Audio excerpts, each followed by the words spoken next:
Quando eu penso no indivíduo que faz uso de beta-bloqueador, onde que age esse beta-bloqueador? Exatamente aqui, ó, no nó do sino atrial. Aí você precisa lembrar da fisiologia humana básica. Lembrando da fisiologia humana básica, o que a gente tem? Então, você relembra aí a anatomia do coração, 2 átrios, 2 ventrículos, né? Aqui, ó, direito e esquerdo, átrio esquerdo, ventrículo direito, átrio direito. E aí, lembrando que o coração é um músculo, né? O miocárdio é formado por músculo estriado cardíaco. Qual que é a principal diferença entre o músculo cardíaco, o miocárdio, e o esquelético? A principal diferença é que no miocárdio a gente tem os chamados discos intercalares ou junções comunicantes. Para que servem esses discos intercalares? Exatamente para conduzir o potencial elétrico mais rapidamente, passar de célula a célula mais rapidamente. Por isso que as células contraem juntinhas ao mesmo tempo. 99% das células musculares, elas são células contráteis, como no músculo esquelético, como no músculo liso. Então, tem sarcômero com proteínas contráteis, actina, miosina, troponina, tropomiosina. Tem tudo que tem no músculo esquelético. Só que no músculo cardíaco, a gente tem uma particularidade, que são as chamadas células autoexcitáveis. 1%. O que significa isso? Significa que essas células, elas estão localizadas aqui, ó, onde eu estou passando a seta aqui, no nó do sino atrial, que são as células que não precisam de inervação para se despolarizarem. Então, aqui no nó do sino atrial que a gente tem o chamado marca-passo do coração. O que é o marca-passo do coração? Que marca o compasso, que controla o quê? A frequência cardíaca, o ritmo cardíaco.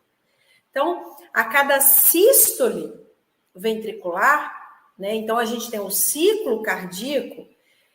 Quando eu tenho a ejeção ventricular, eu conto aí um batimento cardíaco. Então, se eu pegar uma pessoa aí em repouso, um indivíduo normal aí, não ativo, claro que isso varia de pessoa para pessoa, mas a média é em torno de 70, 75 batimentos por minuto, significa que ele faz esse processo do ciclo cardíaco de enchimento e esvaziamento, né? O enchimento é quando ele está enchendo de sangue e o esvaziamento é a contração, que é a sístole. Quando eu vou com sangue para a circulação sistêmica do lado esquerdo e para a circulação pulmonar do lado direito, tá certo? Então, todo esse ritmo, ele é controlado por aqui, ó. E aí, o que acontece? O que isso tem a ver com beta-bloqueador? Como eu disse aqui no início, hoje eu vou te mostrar como estimar a frequência cardíaca do seu aluno que é hipertenso, que faz uso de beta-bloqueador, que é diferente de um indivíduo normotenso, de um indivíduo normal. Normal no sentido de pressão arterial ser considerada normal. Por quê? Porque o indivíduo que faz uso de beta-bloqueador, aqui, ó, no nó do sino atrial, a gente tem os chamados receptores beta. Nos receptores beta, quando eu tenho a inervação autônoma simpática, pensa comigo, no exercício físico, né, quando o indivíduo começa a se exercitar, vou começar o treino agora. Todo o organismo ele se prepara para isso, certo? Quem vai necessitar de um volume de sangue maior? Os músculos ativos. E o sistema cardiovascular e respiratório vão trabalhar juntos para isso. Então, o coração, ele vai ter uma demanda maior. Significa que vai ocorrer um aumento na frequência cardíaca. Então, para aumentar essa frequência cardíaca, o que precisa? É necessário o quê? Uma descarga simpática.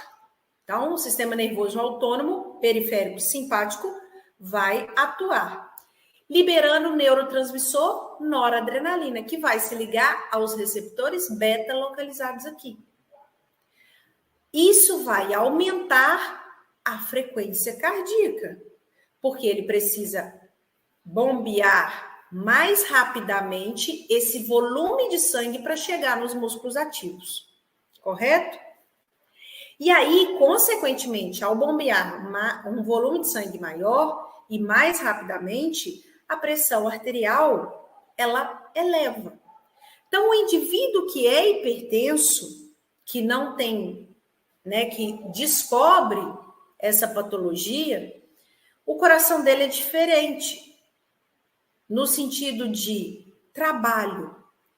Então, ele precisa de uma alteração para provocar ali adaptações fisiológicas para reduzir essa pressão arterial. Por quê? O risco de se ter um acidente vascular cerebral é aumentado, o risco de se ter um infarto aumenta por conta da pressão arterial. Então, o exercício é recomendado para gerar essas adaptações.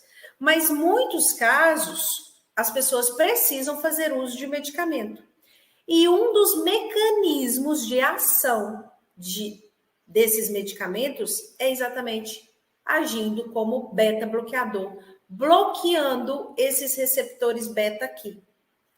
E aí, ao bloquear os receptores beta, o que acontece? Eu não tenho ligação da noradrenalina ali com o receptor. Então, a frequência cardíaca de repouso do indivíduo hipertenso, você vai mensurar, ela está baixinha. Aí, se você joga na fórmula de frequência cardíaca máxima, qualquer uma delas, seja de Carvone, de Tanaka ou qualquer uma que você utilize, e depois vai julgar na fórmula para calcular a zona-alvo, da frequência cardíaca de treino ou frequência cardíaca de reserva. E você sempre vai usar a frequência cardíaca de repouso nessas fórmulas. E aí você pode estar superestimando a intensidade do seu aluno. Aí você coloca ele para fazer um treino aeróbio e tem uma expectativa de que a frequência cardíaca dele vai subir e ela não sobe, só que o sujeito está morrendo. Por quê? Porque não é o real, porque o medicamento, ele está mascarando a realidade ali da frequência cardíaca. Então, eu vou te ensinar a fazer essa conversão para você trabalhar com a intensidade o mais próximo do correto, porque, na verdade, é uma estimativa. São formas indiretas que a gente utiliza para, né, fazer esse tipo de cálculo. E eu disse aqui no início, isso é ouro. Isso você não vê na faculdade. Não vê. Isso aqui você vê em pós-graduação. E eu estou te entregando isso. Se você tem aluno hipertenso ou deixou de ter um aluno hipertenso por medo de trabalhar com um aluno hipertenso e não saber como prescrever para ele, você vai começar 2022 já captando esse tipo de cliente. Tá ok? Então, essa imagem que eu coloquei aqui foi exatamente para te relembrar a parte elétrica do coração e onde ficam localizados os receptores beta, tá ok? Como que eu faço esse cálculo? E aí é o seguinte, eu preciso pensar o seguinte, não tem como eu calcular da mesma forma para o indivíduo que é normotenso. Às vezes o aluno, ele faz uso de vários tipos de medicamento, e não somente beta-bloqueador. Ele faz uso de medicamento que age no sistema renina-angiotensina, que é diurético, que vem escrito HCT. Você já teve curiosidade em verificar o seu medicamento, se ele é beta-bloqueador ou se ele age no sistema renina-angiotensina, quando você faz a avaliação, né, lá na anamnese ainda, e você destrincha tudo, e aí o seu aluno fala, eu sou hipertenso. Aí você, opa, sinal amarelo. Qual medicamento você usa? Ah, eu uso propanolol, eu uso Benicar, eu uso losartana, eu uso Benicar HCT, e tem vários outros aí que, né, medicamento aí, médico e farmacêutico que tem mais domínio. Só que, domínio de quê? Da droga. Mas quando eu pego a bula e vejo a ação do medicamento, eu preciso entender qual o mecanismo que ele age. Por quê? É um mecanismo fisiológico. Por isso que eu preciso entender isso, porque isso é aplicado na prática. Isso vai interferir na minha prescrição. Isso vai interferir nos meus resultados. Então, eu preciso estar atento a isso. E aí, quando eu pego a bula lá, tá lá, é beta-bloqueador, então eu já sei que a frequência cardíaca de repouso dele está sendo influenciada por esse medicamento. Então, vai diminuir frequência cardíaca, vai reduzir débito cardíaco, vai reduzir volume sistólico, né? Então, vai uma série de fatores. Se é diurético e age lá como bloqueador de ECA. O que é ECA? É enzima conversora de angiotensina 1. Então, eu sei que ele bloqueia a ação dessa enzima, não deixando converter em angiotensina 2. Então, vai influenciar em todo o mecanismo de angiotensina do sistema renina-angiotensina, que vai interferir principalmente, sabe em quê? Na questão da termorregulação, temperatura. Então, eu tenho que ficar atenta a isso durante os treinos e na minha própria prescrição. Por quê? Em dias muito quentes, por exemplo, se eu não me atento a isso, o meu aluno pode entrar em desidratação. E isso é risco, isso é sério. Afinal, ele está treinando comigo para que, a partir dos treinos, gere as adaptações fisiológicas necessárias para ele ter o quê? Uma redução na pressão arterial de repouso dele, a longo prazo, porque é um efeito crônico que ele quer, e não apenas agudo.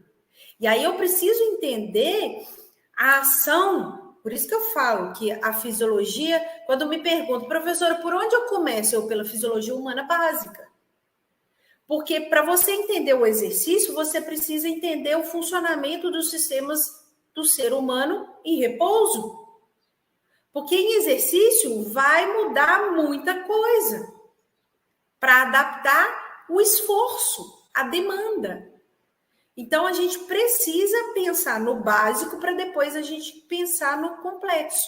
E aí a gente consegue criar essa linha de raciocínio. Por isso que eu sempre digo, você precisa ter um raciocínio integrado, porque ninguém é igual. Então, vai chegar um aluno, todos os hipertensos são iguais? Não. Tem pessoas que estão hipertensas, por quê? Por qualidade de vida. Sedentarismo, alimentação, estresse, cigarro, né? Tabagismo, álcool, tudo isso interfere na pressão arterial. Fatores genéticos. Então, eu preciso identificar tudo isso na avaliação para a minha prescrição estar de acordo. E aí, eu listei aqui para você, para ficar muito mais claro para você, né, ter essa clareza e aplicar com seus alunos os riscos e contraindicações de exercício físico para indivíduos hipertensos. Eu disse aqui também em um momento que saiu um estudo recente com indivíduos hipertensos falando sobre treinamento intervalado de alta intensidade, o HIIT e o treinamento isométrico. E você deve ter aprendido na faculdade que não se pode fazer isometria. Aí a gente precisa corrigir umas palavrinhas, né? Porque o nosso português, quando você não interpreta da forma correta, você pode ter uma interpretação errada. Então, não é que não pode, deve-se evitar em alguns casos. E esse estudo que saiu, ele mostra resultados positivos com treinamento com isometria para indivíduos hipertensos. E o treinamento intervalado de alta intensidade. Olha que interessante. E é recente isso. E foi uma revisão sistemática, ou seja, não foi um estudo com um N pequeno, com uma amostra pequena. Então, por isso que a gente precisa sempre estar atualizando. Mas se eu não entendo o básico, eu não consigo entender o complexo. Aí eu não consigo decifrar o meu aluno para prescrever da melhor maneira possível para ele. Então, olha só. Contraindicações. Indivíduos com pressão arterial maior que 180 por 105 milímetros de mercúrio devem realizar tratamento farmacológico antes de iniciar atividade física regular. É o que eu disse. Tem aqueles indivíduos que estão hipertensos e os indivíduos que são hipertensos. Qual que é a diferença? Às vezes o indivíduo está acima do peso, né, por conta de hábitos alimentares não saudáveis, não de acordo, sedentarismo, tabagismo, estresse. E uma simples alteração nesses fatores pode reduzir a pressão arterial dele e ele normalizar. Outros indivíduos podem ter um problema já instalado aí, pode ser genético ou qualquer desses fatores ambientais que levou ou a hipertensão de forma secundária, né, por um outro tipo de doença, por exemplo, o indivíduo que é diabético, ele pode se tornar hipertenso. O risco de indivíduos obesos se tornarem hipertensos é grande. O processo de envelhecimento pode levar o indivíduo, por mais que ele tenha sido saudável a vida inteira, mas o processo de envelhecimento de todo o sistema cardiovascular pode levar à hipertensão. Então, são N fatores que podem levar à hipertensão e você precisa compreender isso, porque isso vai refletir nos seus resultados, pode ter certeza. Então, pessoas com pressão arterial sistólica acima de 180 e diastólica acima de 105 precisam de médico, né? E de um controle aí com o medicamento antes de iniciar o exercício, o programa de exercício físico.